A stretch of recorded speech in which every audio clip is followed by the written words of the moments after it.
प्रिय विद्यार्थियों, हमारा आज का विषय है समास। तो समास के बारे में सबसे पहले हम जानेंगे इसका शाब्दिक अर्थ। समास का शाब्दिक अर्थ होता है संक्षिप्त करके लिखना, अर्थात छोटा करके लिखना। इसी प्रकार समास की परिभाषा क्या बनी? दो या दो से अधिक शब्दों से मिलकर बना एक सार्थक शब्द समास कहलाता है। समास में कम से कम दो पद होते हैं, यानी दो पदों के योग से ही यह बनता है, जिसमें पहला होता है पूर्व पद और बाद वाले को उत्तर पद की संज्ञा दी गई है। इन दोनों से मिलकर बनता है सामासिक शब्द। इसे समस्त पद भी कहते हैं। इसके बाद जानेंगे समास विग्रह के बारे में। सामासिक शब्दों के बीच के संबंध को स्पष्ट करना समास विग्रह कहलाता है, अर्थात उसको तोड़कर लिखना ही समास विग्रह कहलाता है। जैसे राजपुत्र, राजा का पुत्र। इसी प्रकार समास प्रक्रिया से तीन प्रकार के शब्दों की रचना होती है: तत्सम, तद्भव और विदेशी। अब आ जाइए समास के भेदों पर। तो समास के कुल कितने भेद होते हैं? समास के 6 भेद माने गए हैं।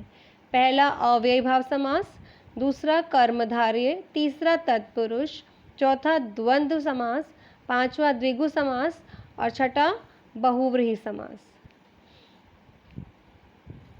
तो सबसे पहले अव्ययी भाव समास जानेंगे। समास अव्ययी भाव समास में सामासिक शब्द का प्रथम पद प्रधान होता है और वही अव्यय होता है, और मिलने पर पूरा पद अव्यय बन जाता है। उदाहरण के लिए यथाशक्ति, शक्ति के अनुसार। आजन्म, जन्म से लेकर। आमरण, मरण तक। इसी प्रकार तो पहला भेद, इसका पहला पद प्रधान होने पर इसका अर्थ भी प्रधान हो जाता है, पूरा पद अव्यय बन जाता है। अब जानेंगे इसके दूसरे भेद के बारे में, जो है तत्पुरुष। तत्पुरुष समास में उत्तर पद प्रधान होता है। जिस प्रकार अव्ययी भाव समास में हमने बताया कि पूर्व पद प्रधान होता है, उसी प्रकार तत्पुरुष समास में उत्तर पद प्रधान होता है। इसमें परसर्गों का लोप हो जाता है, और जब हम विग्रह करते हैं तो वही जो परसर्ग है वो वापस दृष्टिगत होते हैं। इसके भी आगे 6 उपभेद माने गए हैं। तत्पुरुष समास के 6 उपभेद माने गए हैं। पहला है कर्म तत्पुरुष, जिसमें को लगाकर विग्रह किया जाता है। जैसे गिरह काट, गिरह को काटने वाला। यश प्राप्त, यश को प्राप्त। आशातीत, आशा को लांघ कर गया हुआ। ग्रंथकार, ग्रंथ को रचने वाला। इसका दूसरा उपभेद है करण तत्पुरुष। करण तत्पुरुष में हम जानेंगे कि इसमें से लगाकर विग्रह किया जाता है। उदाहरण प्रेमातुर, प्रेम से आतुर। तुलसीकृत, तुलसी द्वारा कृत या तुलसी से कृत, दोनों ही सही हैं। मुँह मांगा, मुँह से मांगा। हस्तलिखित, हस्त से लिखित। मदांध, मद से अंधा। उसके बाद है संप्रदान तत्पुरुष। रसोई घर, जिसमें के लिए लगाकर विग्रह किया जाता है। रसोई के लिए घर। विद्यालय, विद्या के लिए आलय। मार्ग व्यय, मार्ग के लिए व्यय। यज्ञशाला, यज्ञ के लिए शाला। कृष्ण अर्पण, कृष्ण के लिए अर्पण। हथकड़ी, हाथों के लिए कड़ी। अगला उपभेद है अपादान तत्पुरुष।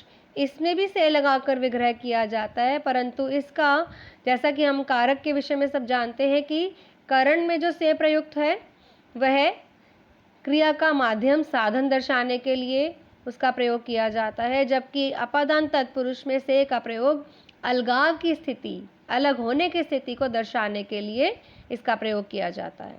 जैसे ऋण से मुक्त। देश निकाला, देश से निकाला, कांतिहीन, कांति से हीन, रोग मुक्त, रोग से मुक्त।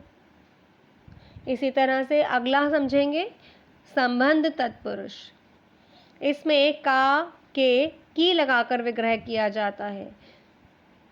उदाहरण के लिए देवस्थान, देव का स्थान, गंगा जल, गंगा का जल, दीनानाथ, दीनों के नाथ, लखपति, लाखों का पति, वन मानुष, वन का मानुष, और बैलगाड़ी, बैलों की गाड़ी। तो इसी तरह से का, के, की लगाकर हमने इसका विग्रह किया संबंध तत्पुरुष में।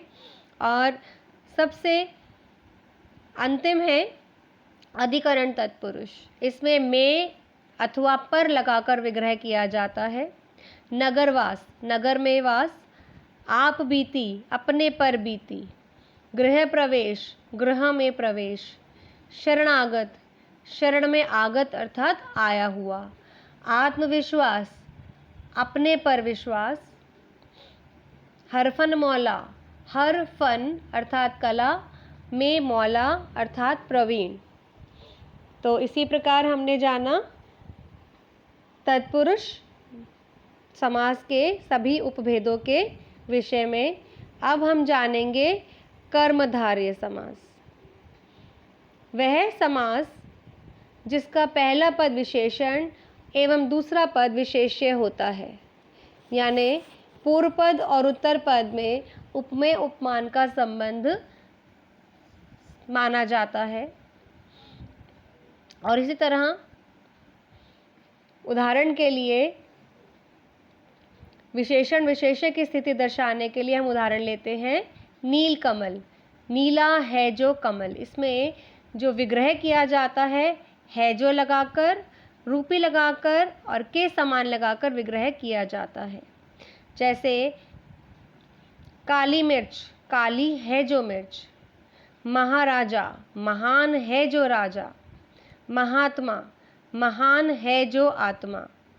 इसी तरह उपमेय उपमान की स्थिति को दर्शाने के लिए हम उदाहरण लेते हैं कमल नयन। प्राकृतिक उपादानों का या उपमानों का हम इसमें प्रयोग करते हैं।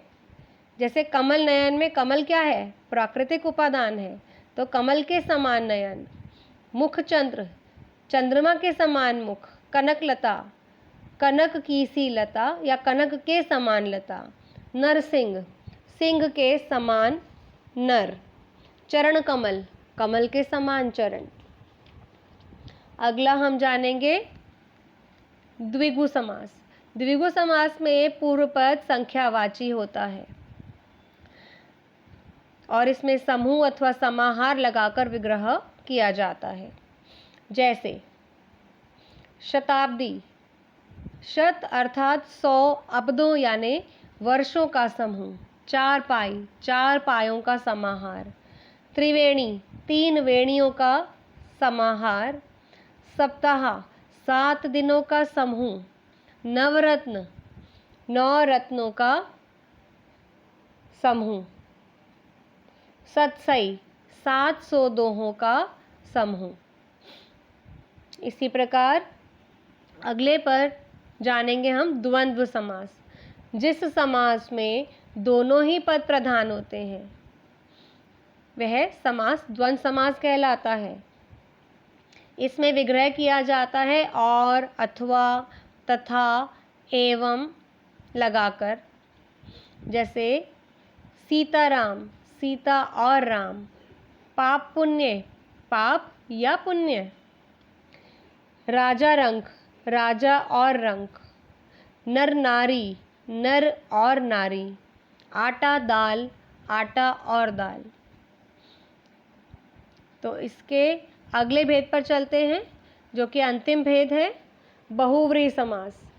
ऐसा समास या समास का ऐसा भेद जिसमें कोई भी पद प्रधान नहीं होता है। ना तो इसमें पूर्व पद प्रधान होता है, ना ही उत्तर पद प्रधान होता है, बल्कि दोनों पद मिलकर किसी तीसरे अर्थ की ओर संकेत कर रहे होते हैं।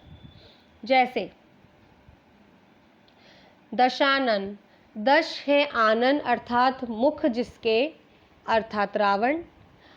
अल्प बुद्धि, अल्प है जिसकी बुद्धि अर्थात मूर्ख। गजानन, गज के समान आनन, मुख है जिसका अर्थात गणेश। मृत्युंजय, मृत्यु को भी जीत लिया है जिसने अर्थात भगवान शिव। चक्रपाणी, चक्र है पाणी, पाणी का अर्थ होता है हाथ, चक्र है पाणी में जिसके अर्थात भगवान विष्णु। चंद्रमौली, चंद्र है सिर पर जिसके अर्थात भगवान शंकर। गिरिधर, गिरि को धारण करने वाले अर्थात भगवान कृष्ण। श्वेतांबरा, श्वेत अंबर हैं जिनके अर्थात देवी सरस्वती। चतुर्भुज, चार हैं भुजाएं जिनकी अर्थात विष्णु। तो इस प्रकार हमने जाना कि समास के 6 भेदों में क्या अंतर है। प्रत्येक की परिभाषा और उदाहरण मैंने बताने का प्रयास आपको किया है। आशा है आपको समझ में आया होगा। धन्यवाद।